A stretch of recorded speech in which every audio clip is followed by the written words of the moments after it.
Manipurda Kukiland Haiba Leite Haina Foothill Naga Coordination Committee na Phongdokhre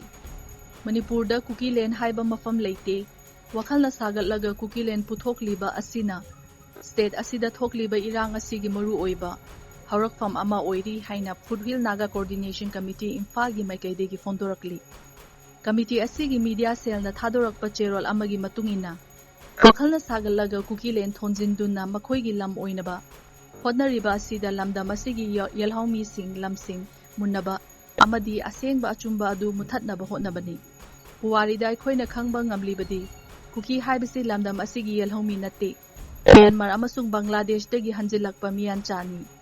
Mount Kobru Mount Thangjing amasung SP Road Haina semdoktuna maming kaya thonjinliba asigumba thawon sing kaya chathaduna khatnaba haubata natana yelhaumi singda singnabani haina su cherol asina phongdorakli Amaromda Naga singna khundaba mafam singda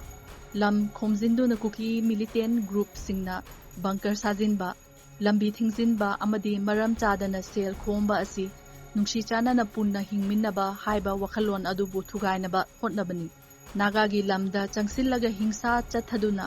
lam lausinnaba hotnariba sing yauna Kuki militant singna Makhoigi kahenba thabak sing khudakta lepkadabani haina Foothill Naga Coordination Committee na thadorakpa cherol amada phongdorakli